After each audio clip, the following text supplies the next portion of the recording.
पत्रकार परिषद सुरू करण्या अगोदर मी एका गोष्टीचा खुलासा करू इच्छितो. काल एक आपले खेळाडू गावित हे काल येऊन गेले. तुमच्याकडे बातम्या मी पाहिल्या.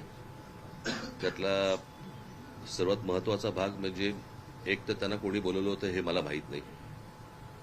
ते आलेत हेही मला कोणी सांगितलं नाही. त्याच्यामुळे ते आलेत आणि मी भेटणार नाही असं का करीन मी? त्याच्यामुळे मला माहितीच नसलेल्या गोष्टीवरती त्या बातम्या आल्या आणि त्यांचाही काही गैरसमज झाला की ते 2 तास थांबले आणि मी त्यांना भेटलो नाही. परंतु मला माहितीच नव्हतं. मला कोणी सांगितलंच नाही की ते आलेत म्हणून. मला जर कोणी सांगितलं तर मी निश्चित त्यांना नक्कीच भेटलो असतो.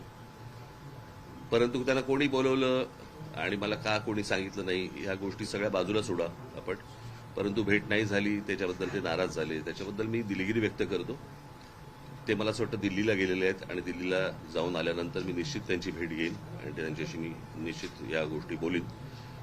तुमचाही काही संपर्क झाला तर मला असं वाटतं त्यांच्या कानावरती ही गोष्ट घाला की मलाच काही माहीत नव्हतं. त्याच्यामुळे भेटण्याचा न भेटण्याचा काही विषय येत नाही. बाकी काय विचारा आता काय.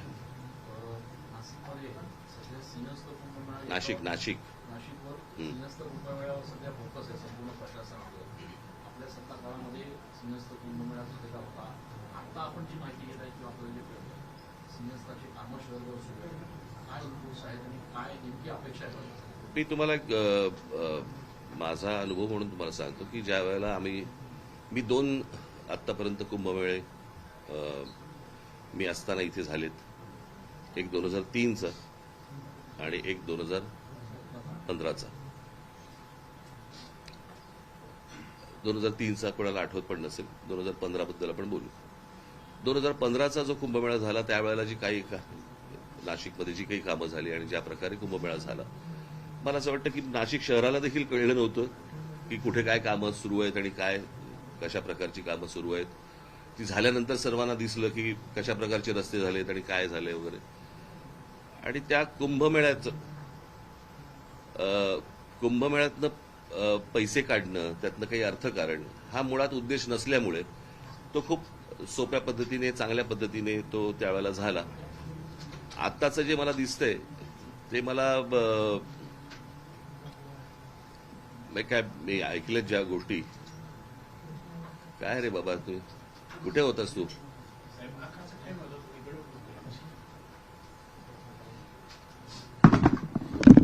सर आता राहू दे बस.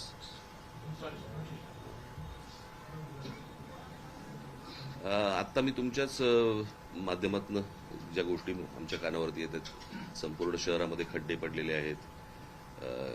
काही गाड्या ट्रक बिग सगळे खड्ड्यामध्ये गेलेले आहेत. माणसं गेली आहेत त्याच्यामध्ये खास करून.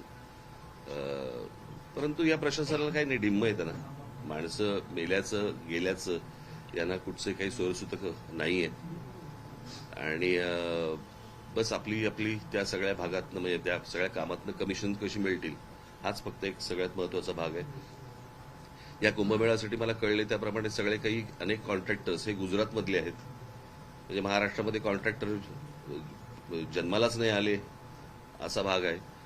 आणि वरून जे आदेश येतील त्याप्रमाणेच फक्त हे कुंभमेळे करायचे आणि महाराष्ट्रामधल्या एकूणच सगळ्या गोष्टी ह्या वरतून जे आदेश येतील त्याप्रमाणेच जर समजा हाताळायचे असतील तर त्यांना लख लाभो.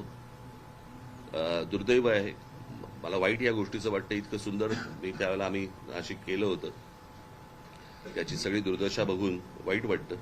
म्हणजे ते बोटॅनिकल गार्डन असेल किंवा माननीय बाळासाहेबांच्या नावाने केलेलं म्युझियम असेल किंवा अनेक गोष्टी ज्या त्यावेळेला केल्या होत्या त्या सगळ्या गोष्टींची बस दुसऱ्याने केलंय म्हणून त्याची वाट लावायची. मला काल का परवाच मी हा प्रश्न विचारला की त्या स्मार्ट सिटीज काय झालं. त्या स्मार्ट सिटीचं कुठे गेल्या त्या स्मार्ट सिटी? कुठच्याही देशातल्या कुठच्याही शहरामध्ये तुम्हाला काहीही दिसत नाहीये. सगळी शहरं बर्बाद होताना दिसत आहेत. आणि मला ज्या प्रकारे निवडणुका हाताळल्या जात आहेत त्याही खूप फ्रॉड पद्धतीनेच हाताळल्या जात आहेत. हे लोकांनाही कळले. लोकांनाही माहिती आहेत ह्यांना मतदान कशा प्रकारचं होत आहे. परंतु जे काही करतायत मतदान त्यांनी या गोष्टींचा विचार केला पाहिजे. म्हणजे नाशिकमध्ये एवढ्या मोठ्या प्रमाणावरती झाडं तोडली जात आहेत, त्याच्यावरती एवढी आंदोलनं झाली, काही नाही, प्रशासन डिंब.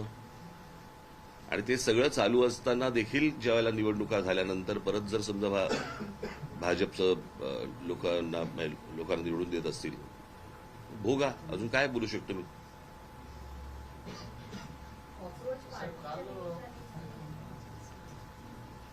हा, बोला.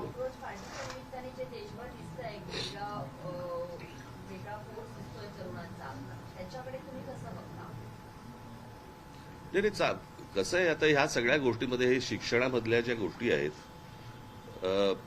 कसं आहे, हे बऱ्याच वर्षानंतर असं आंदोलन आहे या सगळ्या गोष्टींकडे. काय, प्रत्येक आई वडिलांचा मुलगा हा काही नीट परीक्षेला बसला नव्हता. तिथे आलेले सगळेच विद्यार्थी हे काही नीटचे विद्यार्थी नव्हते. पण जे विद्यार्थी, जे तरुण तिकडे जे आले होते, तो त्यांच्यामधला जो राग आहे, तो मला असं वाटतं सगळा सभोवतालचा सगळा राग तिकडे बाहेर आला आहे. आणि तो ह्याच्या पुढे अजून जोरात जास्ती मोठ्या पद्धतीने बाहेर येईल. म्हणजे जंतर मंतरवरती झालेलं आंदोलन ही सुरुवात आहे, कळलं का? ते आता आंदोलन शांत आहे किंवा, परंतु राग, सरकारबद्दलचा राग ज्या वेळेला अशा प्रकारे बाहेर येतो, कारण हे आंदोलन घराघरात शिरलं. ज्या वेळेला त्या तरुणांना, ज्या विद्यार्थ्यांना मारलं, बरं का, आणि प्रत्येक आई वडिलांना असं वाटलं, प्रत्येक आजोबा आजींना असं वाटलं की बाबा माझ्या पोराला मारलं, हे का मारतायत मुलांना? खरं तर ते शांतपणे आंदोलन सगळं सुरू होतं.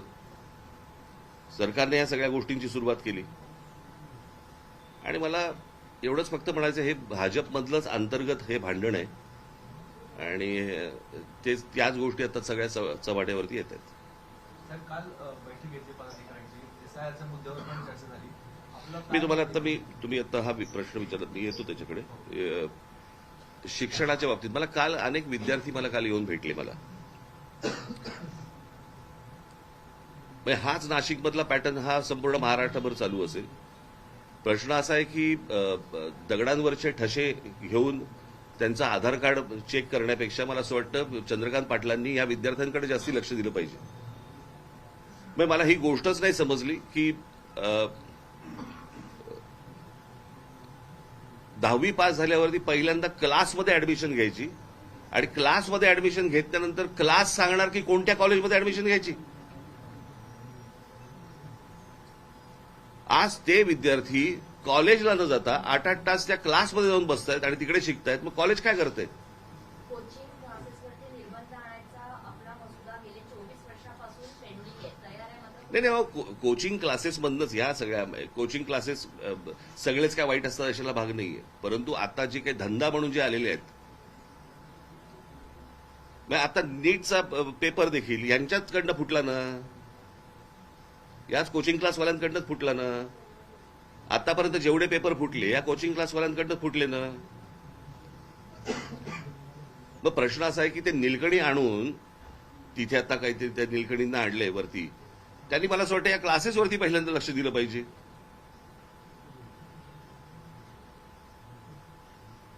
क्लासेस ठरवणार की विद्यार्थ्यांनी कोणत्या कॉलेजमध्ये जायचं, हे कुठची शिक्षण पद्धत? चंद्रकांत पाटलांनी याच्यामध्ये लक्ष घातलं पाहिजे, मुख्यमंत्र्यांनी याच्यामध्ये लक्ष घातलं पाहिजे. विद्यार्थ्यांचे हाल होत आहेत. कॉलेजमधली फी किती? 20,000 रुपये आणि क्लासमधली फी किती? 1,40,000 रुपये. म्हणजे क्लासेस आणि कॉलेज यांच्या संगनमतानेच ह्या सगळ्या गोष्टी होत आहेत. क्लासेसवाले कॉलेजवाल्यांना पैसे पुरवत असणार. क्लासमध्ये 8-8 तास गेल्यानंतर कॉलेजमध्ये अटेंडन्स कसा लागतो? या अशा प्रकारची भिकार शिक्षण परिस्थिती शिक्षणाची असताना त्याच्यानंतर तुम्ही म्हणायचं की विद्यार्थ्यांनी चिडायचं नाही, तरुणांनी चिडायचं नाही, म्हणजे काय? काल मला काही विद्यार्थी मला इतकं वाईट वाटलं. मला त्यांनी विचारलं, साहेब परत नीटचा पेपर नाही ना फुटणार? एवढी आज तिथे एक मुलगा, मला मी त्या मुलाचं नाव काल त्याचे घरचे येऊन गेले, ज्याने आत्महत्या केली, यश गोसावी. त्या मुलाने आत्महत्या केली. ज्या 21 विद्यार्थ्यांची नावं आहेत आत्महत्या केलेल्या ह्याच्यामध्ये, त्याच्यामध्ये त्या यशचं नाव नाहीये. नाशिकमधला मुलगा आहे तो.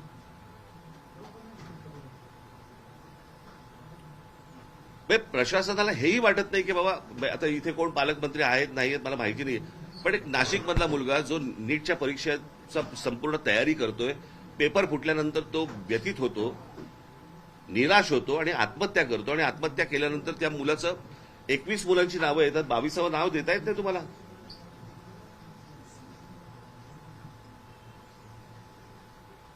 हे कोणतं सरकार चालू आहे आणि काय प्रकार चालू आहे मला समजलंच नाही. मला मी तुम्हाला एक गोष्ट वाचून दाखवतो, तुम्ही ती सर्वांनी नीट ऐका. आता बस, आता शांत.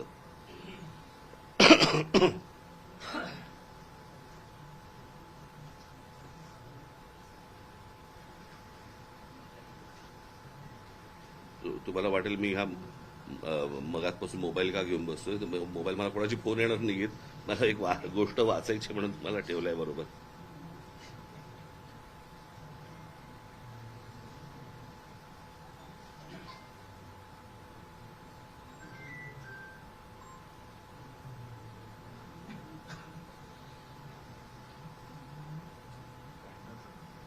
हा तेच तुला पाठवलं होतं ना काय. हा हा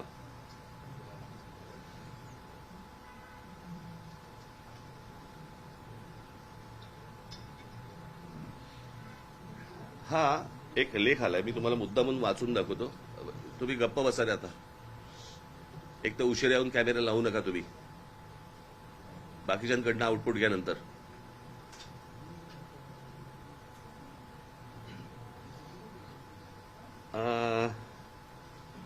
टाइम्स ऑफ इंडियामध्ये आलेला हा लेख आहे, मी मुद्दा म्हणून तुम्हाला वाचून दाखवतोय. हा पल्लवी अय्यर या पत्रकारांनी हा लेख लिहिलेला आहे त्याच्यामध्ये, आणि त्यांनी चीन आणि भारत अशी एक कंपॅरिझन त्यांनी केलेली आहे. त्याचा मी तुम्हाला फक्त अर्क सांगतो त्या सगळ्या याच्यामध्ये. आपली आणि चीनची तुलना खरं तर करू नये. मोठी लोकसंख्या ही एक गोष्ट सोडली तर खूप फरक आहे. आपल्यात मुख्यतः तिथे लोकशाही नाही आणि आपल्याकडे ती आहे. तिथली राज्यव्यवस्था वेगळी आणि आपली वेगळी.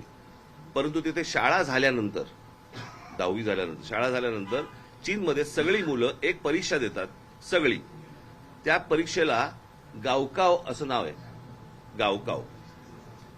मागे आवाज बंद करा रे तुम्ही, नाही तर निघून जायला सांगता ना. एक तर ते पत्रकार नाही आहेत.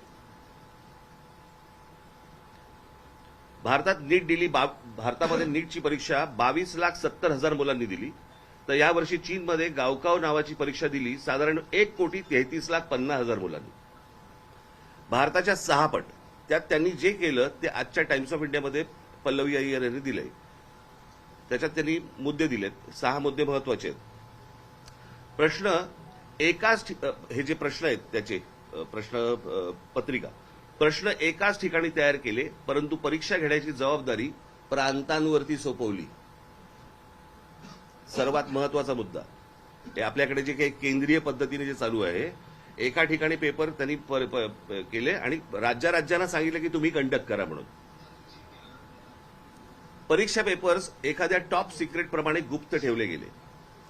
पेपर्स ने-आण करत असलेल्या वाहनांवरती जीपीएसद्वारे लक्ष ठेवले गेले. त्यांना पोलीस संरक्षण होतं. हाय सिक्युरिटी प्रेसमध्ये जिथे नोटा छापतात तसे पेपर्स छापले गेले. तितकीच सुरक्षा होती जिथे तिथला कचरा आणि ड्रेनेज व्यवस्थेवरतीही लक्ष होते. म्हणजे त्याच्यातनं कोणी बाहेर काढू देत पेपर वगैरे.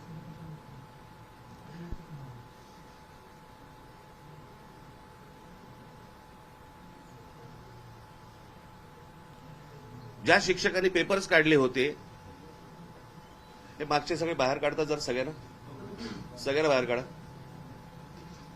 सगळ्यांना बाहेर काढा. जा, सगळ्यांना बाहेर काढा. जरा सगळ्यांना बाहेर काढा. सगळे जा, तुम्ही सगळे बाहेर थांबा. सगळे बाहेर थांबा. सगळे बाहेर थांबा. सगळ्यांना बाहेर थांबा.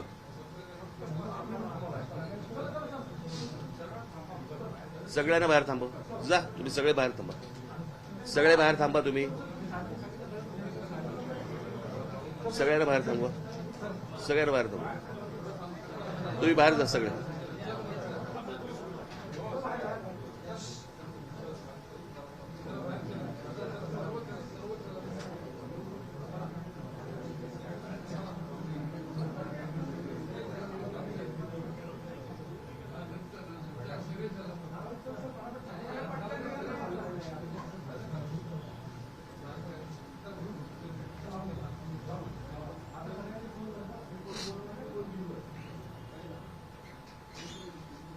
आता शेवटचा मुद्दा. ज्या शिक्षकांनी पेपर्स काढले होते त्यांना सुमारे महिनाभर एका संरक्षित सुरक्षित ठिकाणी ठेवलं होतं, कोणत्याही संपर्काशिवाय. सगळा देश त्या परीक्षेच्या आठवड्यात दक्ष होता. बांधकाम गंमत बघा तुम्ही, आपण म्हणतोय तिकडे काय हुकुमशाही आहे किंवा काय जे काय म्हणतोय आणि आमच्याकडे लोकशाही वगैरे, पण आमच्या मुलांनी कशा प्रकारे त्यांचं भविष्य उभं केलं पाहिजे आणि ही परीक्षा सर्वात महत्वाची आहे. सगळा देश त्या परीक्षेच्या आठवड्यात दक्ष होता. बांधकामं थांबवली होती सगळी, कारण मुलांना शांतता हवी म्हणून. वाहनांच्या हॉर्न्सवरती बंदी होती. मुला मुलींना वेळेवरती परीक्षा केंद्रावरती पोहोचता यावं म्हणून वाहतूक वळवली होती. पोलिसांनी स्वतः शटल सर्व्हिस सुरू केली होती. रस्त्यावरती उभे राहून स्वयंसेवकांनी मुलांना फुकट नेण्या आणायची सोय केली. पाणी पुरवलं, अगदी खाद्यपदार्थ सुद्धा. म्हणजे हा एका परीक्षेसाठी सगळा देश उतरला होता. फक्त सरकार नव्हे, चीनमध्ये हुकुमशाही आहे, परंतु आम्ही गुणांची कदर करतो आणि सगळ्या गुणी मुलांना प्रगती करण्याची समान संधी आहे, हे यातून सांगत ते होते. नीटच्या परीक्षेमधनं आपल्याकडे जे विद्यार्थी आहेत हे या देशाचं भविष्य आहे. इतर परीक्षा देणारे विद्यार्थी त्यांचं हे आपल्या देशाचे भविष्य आहे. त्या मुलांकडे कोणताच लक्ष नाही. दरवर्षी पेपर फुटतायत. म्हणजे हे नीटचं आंदोलन जेव्हा चालू होतं त्यावेळेला 2 पेपर फुटलेत. म्हणजे या शिक्षण पद्धतीवरती जर समजा कोणाचंही लक्ष केंद्रित नसेल, कोणी त्या गोष्टीला गांभीर्याने घेत नसेल आणि त्याच्यानंतर तुम्ही म्हणाल मुलांनी चिडायचं नाही, मुलींनी चिडायचं नाही, तरुणांनी रागवायचं नाही, शिव्या द्यायच्या नाहीत, मग शिव्या द्यायचा अधिकार फक्त काय भाजपला आहे? लोकांच्या आया बहिणी काढण्याचा फक्त अधिकार भाजपला आहे? जर रास्त मागण्या करून पण जर समजा हे लक्ष देत नसतील, दुर्लक्ष करत असतील, काय करायचं लोकांनी? आणि म्हणून मी म्हटलं ना, ही सुरुवात आहे. नीट ही सुरुवात आहे. आता पुढे बघा काय काय गोष्टी होतील त्या. साहेब, एमपीएससीच्या अनुषंगाने सुद्धा असंच झालं. ऑनलाईन की ऑफलाईन याच्या गोंधळातच अजूनही अडकलेले आहेत. असं ठोस असं धोरण त्यांचं ठरत नाहीये. मोठा गोंधळ. एक मिनिट जर थांबे. कोण आहे रे हे मोबाईलवरती? ते अजून बाहेर नाही गेले का? तर बाहेर थांबव ना सगळ्यांना. काय इथे त्यांचं काय काम आहे?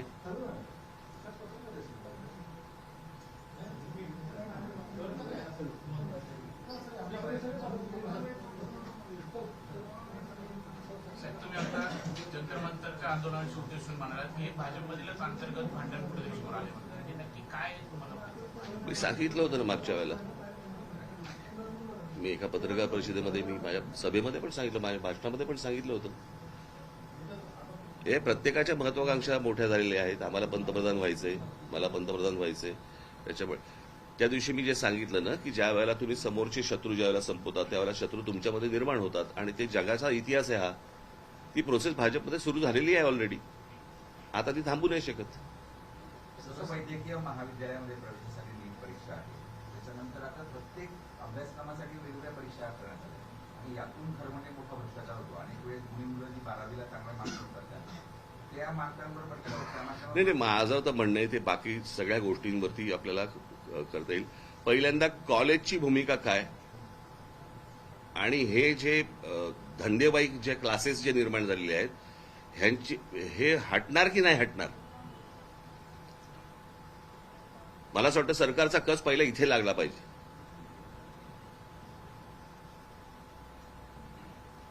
ह्यांच्या धंदेवाईकपणामुळेच या सगळ्या गोष्टी सुरू आहेत ना. वर्तमानपत्रांना फुलपेज जाहिराती द्यायच्या, आमच्याकडे हे आलं आणि तो आला, असा आला, कसा आला? मग हेच पेपर फोडणार, ह्यांचेच कनेक्शन. मी पहिला नीटचा पेपर फुटला, बरोबर आहे, त्यावेळेला मी जर चुकत नसीन तर काहीतरी 25 लाख रुपये काहीतरी त्याची किंमत होती, बरोबर. आणि आत्ता जो फुटला त्याची 1.5 कोटी आहे.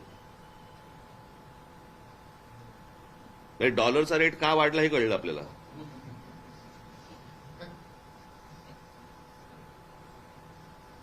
आणि हे सगळ्या गोष्टी बाहेर येत आहेत. सगळ्या गोष्टी सगळ्यांना माहिती आहेत आणि कोणी कंट्रोल करत नाहीये. म्हणजे काय, म्हणजे सरकारमधले कोणी अडकलेत का त्याच्यामध्ये? लोक आहेत का कोणी ज्यांचा धंदा त्याच्यावरती अवलंबून आहे?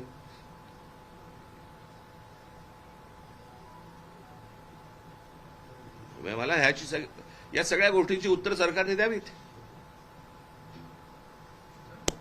लोकसेवा आयोगाच्या अनुषंगाने देखील अजूनही गोंधळ आहे. ऑफलाईन की ऑनलाईन परीक्षा कशी द्यायची ठरत नाहीये.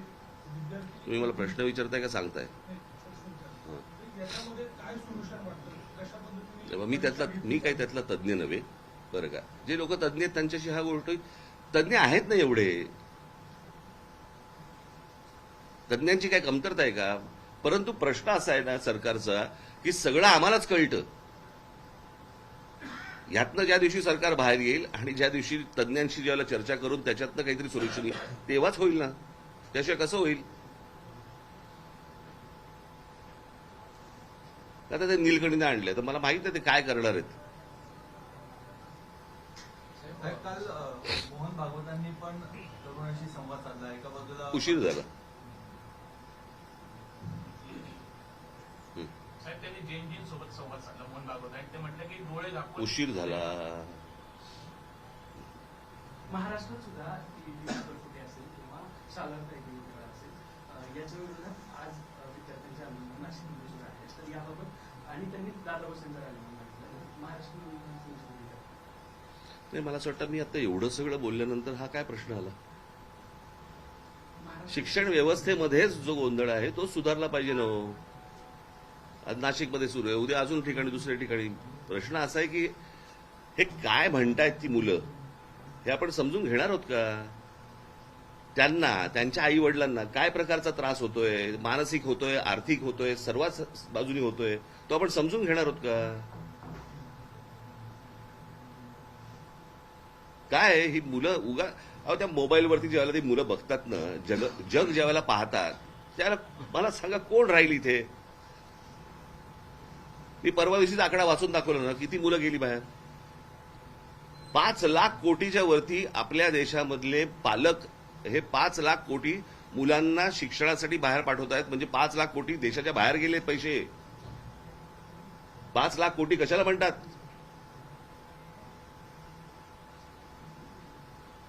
अहो या विद्यार्थ्यांचं काय म्हणजे याचं काय आहे? इथे सरकारमधले असलेल्या मंत्र्यांची मुलं बाहेर शिकतायत. म्हणजे ज्यांचा आता राजीनामा घेतला कोणते धर्मेंद्र प्रधान, त्यांची मुलगी बाहेर परदेशात शिकतेय. धर्मेंद्र प्रधानांच्या मुलीचा जर देशाच्या शिक्षण व्यवस्थेवरती विश्वास नसेल, बाकीच्या मुलांचं काय घेऊन बसलो आपण? देशाच्या पंतप्रधानांबरोबर आहोत असं सांगणारे आता होर्डिंग लावले जाते. आता काही इथे भाजप देशभरात ते कॅम्पेनिंग राबवलं जाते. प्रश्न असा आहे होर्डिंगमुळे कोणी बरोबर येत नाही हो. हे ते सगळा जुना माल बाहेर काढतात. आता काय होणार नाही. जो बूंद से गई वो हौद से नहीं आती. साहेब काँग्रेसने सुनेत्रा उपमुख्यमंत्र्यांबाबत नाही, मला- असं आरोप केला. मला साहेब, चला. कालच्या बैठकीमध्ये आपण एसआयआरच्या मुद्द्यावर पण मार्गदर्शन केलं. एकूण जे एसआयआरची कार्यप्रणाली चालू आहे देशामध्ये काय नाही मला अनेक ठिकाणी मला एसआयआरचे जे अधिकारी आहेत त्यांच्याबरोबर भारतीय जनता पक्षाची लोक फिरत आहेत. का फिरत आहेत? घराघरामध्ये त्यांची लोक का जात आहेत? माणसं बघून तुम्हाला कापायची आहेत का? ही कुठची प्रथा सुरू केली मला समजलं नाही. मला जे त्यांनी पश्चिम बंगालमध्ये केलं, जे त्यांनी बिहारमध्ये केलं, तेच येथे महाराष्ट्रामध्ये करायचं चाललंय. आमच्या लोकांना सतर्क व्हायला सांगितलेलं आहे. 3 वर्ष आहेत निवडणुकांना. अशी काही ते यादी जे कन्फर्म करू शकत नाहीत ती. अशी काय माणसांना तुम्ही डिलीट करू शकत नाही. पण कशा प्रकारच्या गोष्टी सुरू आहेत त्यांच्या ते तुम्हाला लक्षात येतं. आणि हे कशा प्रकारच्या निवडणुका कसे जिंकतात हेही तुमच्या लक्षात येतं. सगळा फ्रॉड आहे अख्खा. हे मी आज नाही बोलतोय, मी 2017 पासून बोलतोय. मी ज्यांना ज्यांना सांगितलं त्यांना आज कळतंय. चला. आश्वासन पण असं